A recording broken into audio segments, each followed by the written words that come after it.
airlines. Will you recommend the Job Guide 360 interview guide to prospective job seekers? Sure, I will. The guide is detailed and very comprehensive. Welcome back to the Deep Dive. Today we are boarding a flight into one of the most demanding leadership roles out there, the airport manager. Yeah, it's fascinating. If you've ever looked at, a major international airport, that whole complex machine, and wondered who's actually holding it all together, well, this is for you. And we're not just guessing. We've got this really comprehensive guide detailing essential interview questions for the role.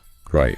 And it's not just a list. It's more like a blueprint, really laying out the core competencies needed. Operational stuff, human skills, everything required to stop things going, wrong every minute. So our mission here is to use this source material, this guide, as a kind of shortcut. We want to pull out those foundational pillars, the operational strictness and the specific leadership traits needed in this really high-stakes environment. What's the thinking required to run what's basically a small city that also launches aircraft? Exactly. It's a unique challenge. Okay, let's start with the non-negotiable side, the operational blueprint. Coordination seems key, right, in any big airport. Oh, absolutely. It's the heart of it. You've got security, air traffic control, baggage, retail, maintenance. They all have to work together. So what does the guide say is the required strategy? How do you manage that level of complexity? Well, the guide is pretty clear. Coordination is the absolute foundation. The strategy has to prioritize communication. Okay. It's about turning those separate departments, those silos, into a seamless system. So clear communication channels, regular meetings across departments, really fostering teamwork, making sure everyone's pulling in the same direction. That sounds like, good management generally. But what makes it so critical here? What are the specific stakes? The stakes are incredibly high. The coordination isn't just helpful, it must be proactive. Proactive. Yeah, because failure isn't just inconvenient, it's astronomically expensive. The guide gives this example. If security and ground ops aren't perfectly synced during peak hours, even a small delay can ripple out. It could potentially cost the airport and airlines upwards of $100,000 an hour. Lost revenue, misconnections, extra fuel, you name it. Wow, okay. So the goal isn't just avoiding chaos, it's preventing huge financial hits. Exactly. It puts a sharp focus on why that alignment is so vital. Got it. Now, moving on to the heavy stuff, aviation regulations and compliance. This is where safety, legality, it all comes together. What specific knowledge does a manager need here? They need deep familiarity with all the regulatory bodies, national and international. The source specifically calls out the Civil Aviation Authority, for instance, mentioning UK safety standards. Okay. But it's not just knowing the rules abstractly. The manager has to show they can implement practical steps. Things like coordinating regular audits, maybe unannounced ones, ensuring all the staff training is bang up to date with regulatory changes. And, this is crucial, implementing new security protocols before the deadline. Ahead of deadline. That sounds like using compliance as an advantage, not just a box-ticking exercise. Precisely. It's about operational superiority. But regulations change all the time, don't they? How do managers stay constantly prepared? By building it into the airport's culture, really. Making it routine. How so? Regularly reviewing official updates from the authorities, making time for staff to attend relevant workshops or conferences, networking with other airports and industry partners. It's viewing compliance as a continuous process, not a fixed target you hit once. Okay, continuous improvement. And what happens when all that careful planning isn't enough? Bad weather, maybe human error.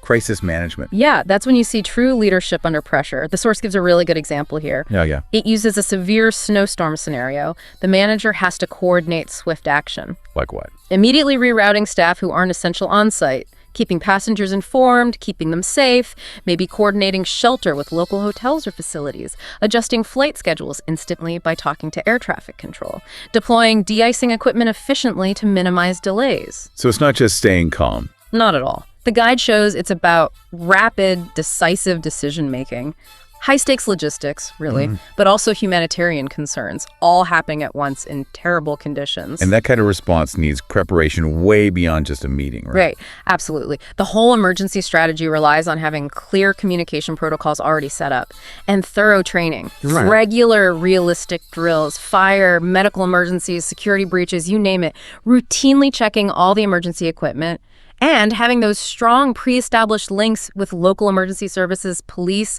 fire, ambulance.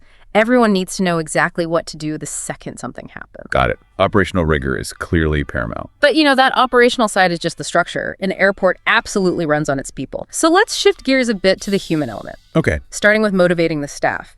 How do you keep performance high in what can be a really high-stress, often shift-based, very security-focused job? Yeah, you can't run that complex operation if your team's burned out or just, not engaged. What techniques does the guide say are essential for this kind of workforce? The focus is on specific, sort of tailored engagement. It's a mix of things. Recognizing achievements is big, could be simple shout-outs, could be more formal rewards, setting crystal clear expectations, which is vital in safety roles, and supporting staff growth through ongoing learning opportunities tailored to them. The source mentioned something specific here. Holding monthly feedback sessions and tailoring training to individual goals. That feels more sophisticated than just generic training. Exactly. It goes beyond the usual, everyone does this course. Especially when you have such different roles, right? Ground crews, security screeners, customer service agents, all under one roof. Precisely. It shows the manager sees their career path, not just their current job function. It can turn, say, mandatory security training into actual professional development. Okay, so motivated staff, that obviously links directly to the passenger experience. How do you ensure good service when the airport environment itself can be inherently frustrating? Delays, long lines, security checks. Yeah, that's a huge challenge. It starts with setting clear, empathetic expectations for every single team member who interacts with the public. Empathy is key there. Definitely. The goal has to be quick, sympathetic responses when things go wrong. The guide really stresses turning a negative, like a big flight delay, into a chance for positive interaction. Provide immediate, honest updates, offer support options. Be proactive with information. Yes. And beyond handling problems, there's the baseline comfort and convenience. That's an operational focus too. Smooth check-ins, trying to minimize wait times through smart processes, keeping facilities clean and well-equipped. And during those peak travel times, the guide suggests success means increasing staff visibility and potential bottlenecks, having people there to guide travelers, solve small problems quickly, basically stopping frustration before it starts. Makes sense. So to keep improving all this, you need input, right? Feedback. How does a good manager handle that, especially with passengers and other external stakeholders? They need a mix of methods, direct conversations, formal surveys, but also, importantly, really rigorous monitoring of social media. Treating tweets like incident reports. Almost, yeah, like potential operational intel. But the guide emphasizes that collecting feedback is only half the battle. The crucial part is acting on it. The follow-through. Exactly. Swiftly addressing pain points that come up in, say, regular passenger forums. When people see you acting promptly on their feedback, it builds enormous trust. It shows their input genuinely matters to how the airport runs. Okay. Now, before we get to internal conflicts, the source specifically mentions ground handling. Why pull that one specific operation out for focus? Good question. It's because ground handling is arguably the single most critical piece for efficient aircraft turnaround. Turnaround time, that window between landing and takeoff. Exactly. That incredibly intense, pressure-packed window. It's the most complex, tightly scheduled choreography in the whole airport. Baggage, fueling, cleaning, catering, crew changes. Happening at once. Right. The manager needs direct oversight of the staffing, the specialized equipment, the communication between all the teams involved to ensure it happens efficiently and safely. Any slip up there instantly impacts the airline's entire schedule. It's a massive profit or loss point that demands obsessive attention. That makes total sense. It's where staff, time pressure, and operational rules all physically meet. Speaking of clashes, internal conflicts must be pretty common under that kind of pressure. What does the guide say about leadership and resolving those? Yeah, inevitable. You've got strict union rules sometimes, different contractors working side by side, clear safety hierarchies. It can be tough to encourage open dialogue. So what's the approach? The manager has to listen really carefully, impartially to everyone involved, address issues quickly and fairly, and actively encourage professional, open discussion to rebuild trust if it's broken. The goal being? To de-escalate fast, look for systemic fixes rather than just blaming individuals, and get the team refocused immediately on the shared goals, safety and efficiency. Keep the operation moving. So we've looked at the kind of external demands of the job. Let's look inward a bit now. The managerial mindset, the preparation needed, starting with handling personal pressure, and, importantly, accountability. Right. When things are going sideways in that snowstorm, the manager is under immense personal stress. The strategy can't just be try harder, can it? What does the guide suggest? It focuses on, well, systemization and a degree of detachment. Staying meticulously organized is key, rigorously prioritizing tasks, sometimes minute by minute, and using actual stress management techniques, like conscious breathing, sounds simple but can work, or, very importantly, strategic delegation during those peak chaos periods. Delegation is key there. Crucial. And the guide stresses it's not dumping tasks, it's trusting your trained team to handle their roles, which frees the manager up for the really high-level decisions that only they can make. And when the mistake is actually yours, that pressure must ramp up even more. How does a good leader show accountability then? By owning it immediately. The example used is the manager admitting a significant error, like messing up flight crew scheduling, causing a delay. Ouch. Yeah. Yeah, and then instantly acting to fix it, contacting backup crew, rearranging schedules. But the really key part is the follow-through. What's that? Implementing a systemic change right away to stop it happening again, documenting what was learned, making sure accountability leads to actual structural improvement, not just saying sorry.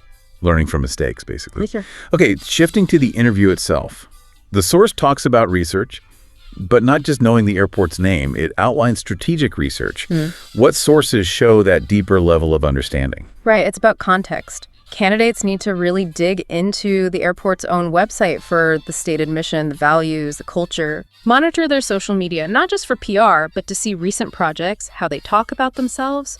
Read industry news. The guide mentions sources like the CAA or the Airport Operators Association to understand current trends and challenges facing all airports. Wider context. Exactly. And importantly, do some competitor analysis.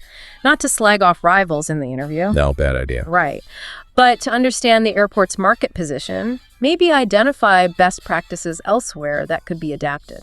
It shows they think systemically about the whole industry, not just inwardly. Okay, that makes sense.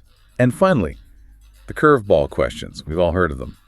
The source gives examples like, if you had a superpower, what would it be? Or, which fictional universe would you live in? What are these actually trying to find out? Seems a bit silly for such a serious role. They can seem that way, but they're actually a pretty high-level check. They're looking for creativity, yes, but also problem-solving skills, and crucially, alignment with the core values of the role and the organization. How so? Give me an example. Okay, the superpower question. If a candidate chooses, say, teleportation, they shouldn't just say it would be cool. Right, they yeah. should link it back to the job. I'd choose teleportation for instant resource deployment during emergencies, or to efficiently manage tasks across the entire airport footprint simultaneously.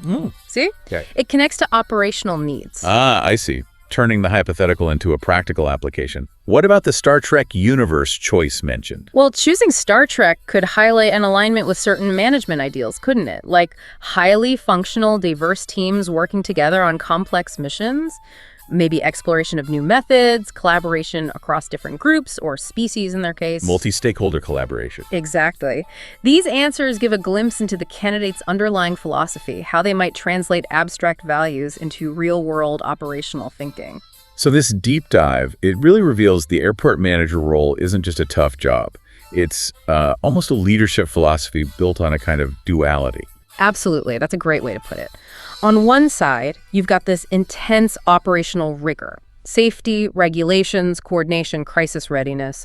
You're the one ensuring, CAA rules are met, the whole machine keeps running safely. The guardian of the system. Right. But then on the other side, there's this deep commitment to the human element. Motivating your staff with personalized feedback, ensuring customer service is empathetic and efficient, acting on feedback to build trust. People and process. People and process, exactly. The sources make it clear this role demands incredible attention to detail on every single level, from interpreting aviation law down to the second-by-second choreography of turning an aircraft around. And that intense focus on detail brings us to our final thought for you, the listener. The source material, interestingly, suggests confidence isn't innate genius, it's practice. It even gives detailed advice on interview, appearance, dark suit, polished shoes, conservative tie, minimal jewelry. Yeah, very specific. So the question we want to leave you with is this. How much does that kind of outward preparation, that visible attention to detail and how you present yourself, actually reflect the necessary day-in, day-out precision needed to manage incredibly complex operations.